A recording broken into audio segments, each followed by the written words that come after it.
हरे कृष्णा।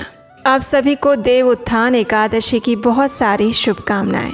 चातुर्मास के 4 मास के दौरान भगवान श्री विष्णु योग निद्रा में चले जाते हैं और इसी देव उत्थान एकादशी के दिन भगवान श्री हरि योग निद्रा से बाहर आते हैं और इसीलिए इसे देव उठनी एकादशी, देव उत्थान एकादशी के नाम से जाना जाता है। इस एकादशी से आरंभ करके मनुष्य समाज में हर प्रकार के मांगलिक कार्यों का आरंभ हो जाता है और इसीलिए ये एकादशी अत्यंत विशेष है क्योंकि ये चातुर्मास के पवित्र समय में आती है और चातुर्मास का समय यानी तपस्या का समय, आध्यात्मिक रूप से उन्नति करने का समय।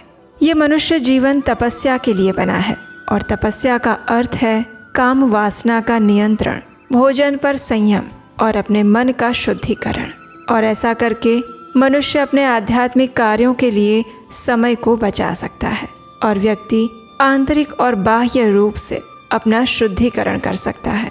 और जिसका मन और शरीर दोनों शुद्ध रहते हैं वे ही अपने मनुष्य जीवन के परम उच्च लक्ष्य को प्राप्त कर सकते हैं। और ये देव उठनी एकादशी हमारे लिए इसलिए भी महत्वपूर्ण है क्योंकि जो व्यक्ति चातुर्मास के 4 मास के दौरान कोई भी नियमों का पालन नहीं कर पाए हैं या किसी कारणवश आपके कोई संकल्प खंडित हो गए हैं तो ये देव उठनी एकादशी के दिन इसका पूर्ण श्रद्धा और भक्ति भाव से नियम पूर्वक पालन करने से आपको चातुर्मास की सभी एकादशियों का भी फल स्वतः प्राप्त हो जाता है। इसलिए भी ये देव उठनी एकादशी का पालन पूर्ण श्रद्धा और भक्ति भाव से करना अत्यंत आवश्यक है। तो चलिए आज हम देव उठनी एकादशी से जुड़ी हुई इस सुंदर पौराणिक कथा का श्रवण करते हैं और इस कथा के अंत में आपके लिए एक विशेष जानकारी है जो आपकी आध्यात्मिक प्रगति को तीव्र बनाने में आपकी सहायता करेगी। और इसके अलावा एक सुंदर भक्ति से भरा हुआ भजन भी है। तो इस वीडियो को अंत तक अवश्य सुनिएगा और अगर अच्छा लगे तो अपने परिवार में और मित्रों में सभी को शेयर कीजिएगा। तो आइए आज की देव उठनी एकादशी की पौराणिक कथा आरंभ करते हैं। प्राचीन समय की बात है। मनुष्यों और सभी जीव मात्र का कल्याण करने वाले भगवान श्री हरि के शुद्ध भक्त ऐसे नारद मुनि अपने पिता ब्रह्मा जी के पास गए। वहां जाकर उन्होंने भक्ति पूर्वक आदर पूर्वक अपने पिता को प्रणाम किया। अपने ऐसे भक्त पुत्र को देखकर ब्रह्मा जी अत्यंत प्रसन्न हुए।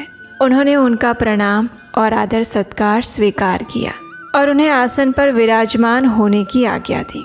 ब्रह्मा जी ने देखा कि नारद मुनि के चेहरे पर कुछ जिज्ञासा है, कुछ प्रश्न है और इसीलिए ब्रह्मा जी ने नारद मुनि से पूछा, हे वत्स, इस समय तुम कहाँ से आ रहे हो? क्या तुम्हारे मन में कोई जिज्ञासा है, कोई प्रश्न है? निसंकोच होकर पूछ सकते हो। अपने पिता के ऐसे प्रेम पूर्ण वचन सुनकर नारद मुनि ने उत्तर दिया, हे पिताश्री, मैंने सुना है कि एकादशी तिथि हर प्रकार के पापों का नाश करने वाली होती है, लेकिन मैं कार्तिक मास में आने वाली उत्थान एकादशी के विषय में जानना चाहता हूँ। विशेष रूप से इस एकादशी की महिमा क्या है? इस एकादशी का पालन कैसे करना चाहिए? कृपया मुझे ये भी बताइए कि मध्याह्न में भोजन लेने से, संध्या के समय भोजन लेने से और संपूर्ण दिन में निर्जल एकादशी उपवास करने से क्या क्या फल प्राप्त होते हैं? मैं इन सब के विषय में जानने के लिए उत्सुक हूँ।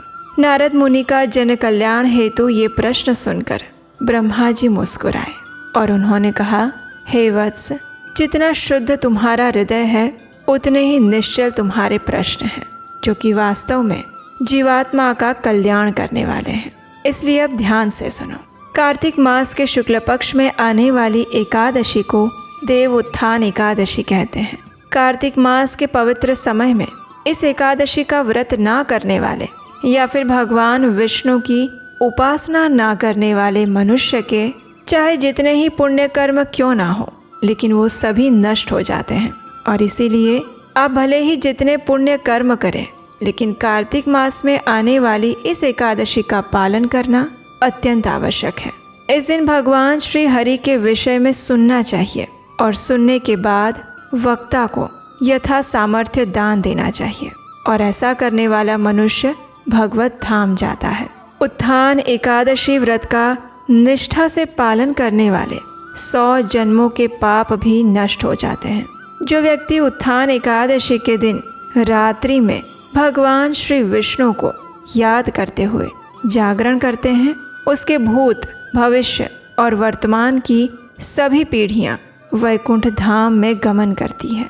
चाहे उसके पितृ पापों के नरक में ही क्यों ना हो, लेकिन वे भी दिव्य देह धारण करके आध्यात्मिक लोक में गमन करते हैं।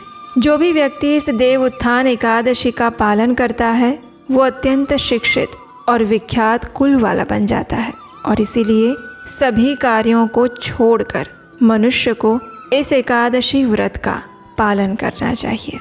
जो इस एकादशी के दिन व्रत का पालन करता है, संपूर्ण दिन अधिक से अधिक भगवान के दिव्य नामों का जप करता है और रात्रि में उनका स्मरण, श्रवण और कीर्तन करते हुए जागरण करता है, उसके मन, वचन और कर्म से अर्जित सभी पापों का नाश हो जाता है और वो नाश स्वयं भगवान गोविंद करते हैं।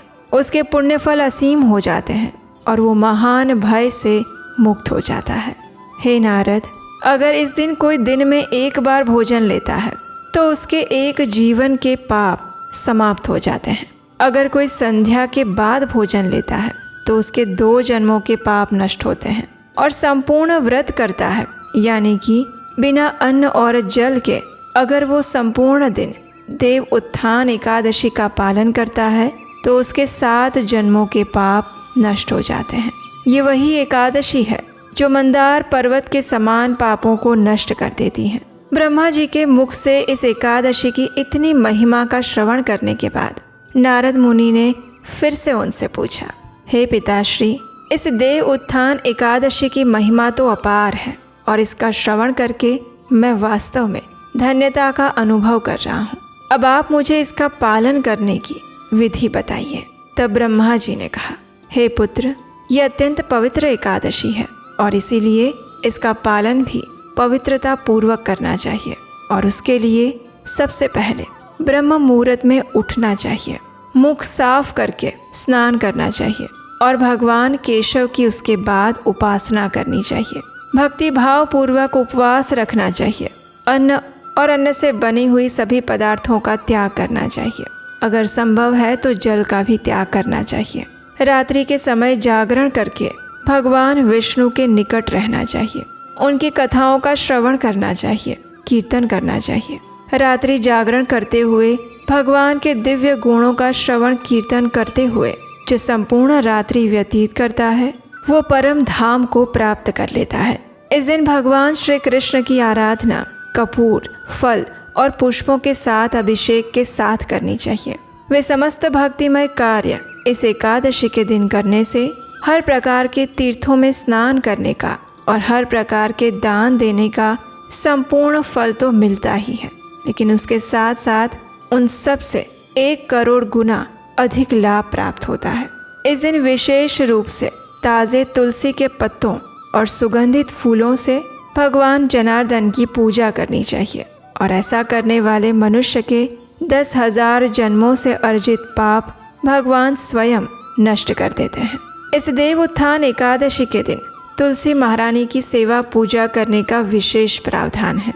अगर कोई मात्र तुलसी देवी को देखता है, स्पर्श करता है, उनका ध्यान करता है, उनका इतिहास वर्णन करता है, उन्हें प्रणाम करता है, प्रार्थना करता है, तुलसी के पौधे को उगाता है या उनकी उपासना करता है या उसमें जल देता है, तो ऐसा मनुष्य नित्य भगवान हरि के धाम में निवास करता है।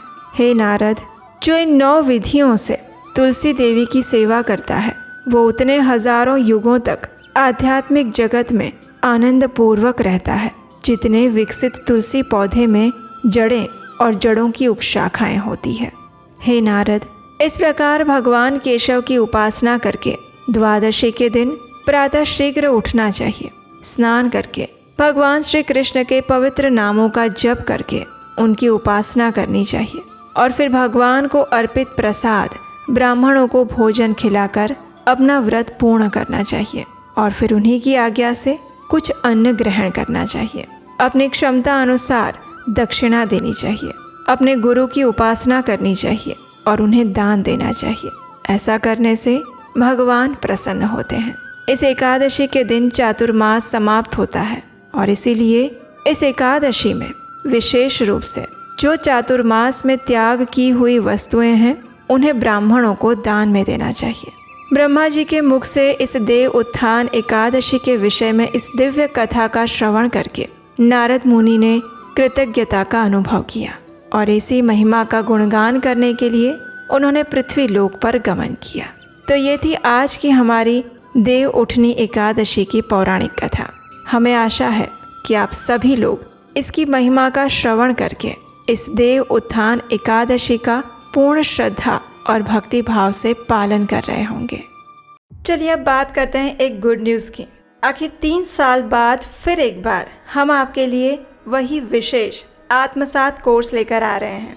हमारी लाइफ की प्रैक्टिकल प्रॉब्लम्स का रियलिस्टिक सॉल्यूशंस भगवत गीता से कैसे मिल सकता है, यही चीज़ हम सीखेंगे 18 सत्रीय इस आत्मसात कोर्स के अंदर। ये कोर्स सिर्फ महिलाओं के लिए है। Women can register themselves. उसका लिंक नीचे डिस्क्रिप्शन बॉक्स में दिया गया है। भगवत गीता तो हम कई बार पढ़ते हैं, लेकिन उनमें भगवान के द्वारा बताई गई शिक्षाओं को हम अपने जीवन में कैसे उतार सकते हैं, और वो भी आज के आधुनिक समय में भगवान की वो शिक्षाएं हमारे जीवन में कितनी प्रैक्टिकल हैं, हम उसे अपने जीवन में कैसे आत्मसात कर सकते हैं। यही विषय है हमारे इस 18 सत्रीय भगवत गीता कोर्स का, जिसका नाम है आत्मसात। तो जल्दी कीजिए, आज ही अपने आप को रजिस्टर करें इस कोर्स के लिए। ये कोर्स हम आने वाले दिसंबर महीने में स्टार्ट करने वाले हैं और हम आपको विश्वास दिलाते हैं कि इस कोर्स को करने के बाद आपको भगवत गीता से जुड़ी हुई ऐसी शिक्षाएं और ऐसी इंसाइट्स मिलेंगी जिसके बारे में ना आपने कभी सुना होगा और ना सोचा होगा। महिलाओं के लिए ये कोर्स बहुत ज़्यादा यूनिक, प्रैक्टिकल और बेनिफिशियल होने वाला है। तो जल्दी से अपने आप को और अपने फ्रेंड्स को इस कोर्स के लिए रजिस्टर करने के लिए प्रेरित करें।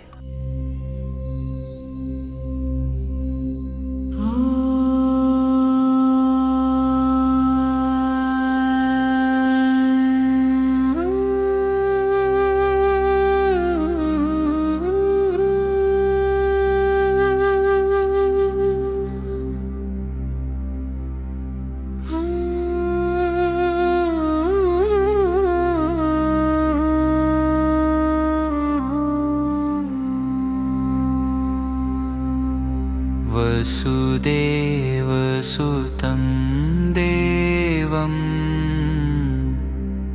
कंसचाणूरमर्दनं देवकी परमानन्दं कृष्ण वन्दे जगद्गुरुम् अतसि पुष्पसङ्काशं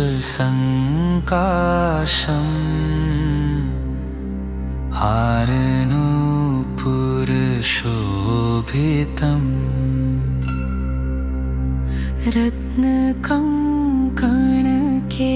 रत्नकङ्कणकेयूरं कृष्ण वन्दे जगद्गुरुम्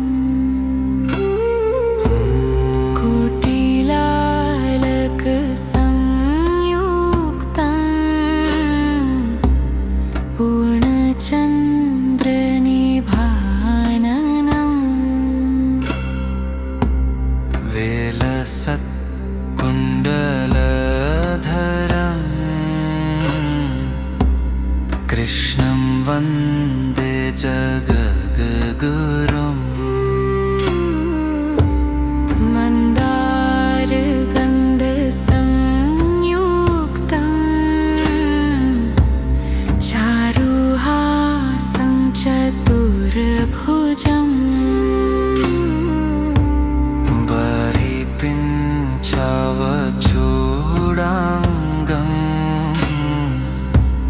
कृष्णं वन्दे जगद्गुरुम् उत्फुल्लपद्मपत्राक्षं नीलजीमूतसन्निभं यादवानां शिरोरत्नं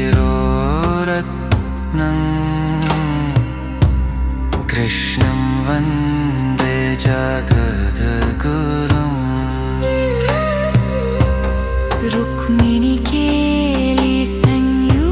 रुक्मिणीकेलिसंयुक्तं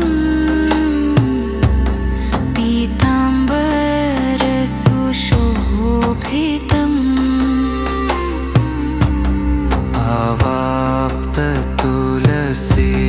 अवाप्ततुलसीगन्धम् कृष्णं वन्दे जगद्गुरुम् गोपिकानां कुचद्वन्द्व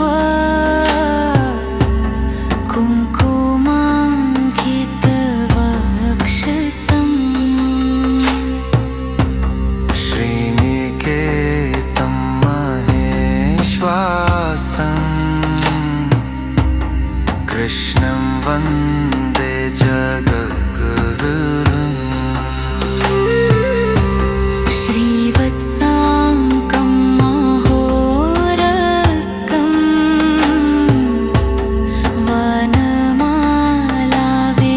वनमालाविराजितम् शङ्खचक्रधरं देवम् कृष्णं वन्दे जगद्गुरुम् कृष्णाष्टकमिदं पुण्यं प्रातरुत्थाय यः पठेत् कोटिजन्मकृतं पापं स्मरणेन विनश्यति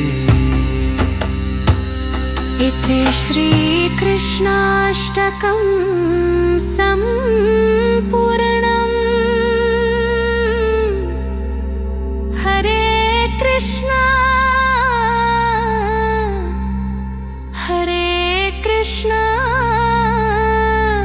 कृष्ण कृष्ण हरे हरे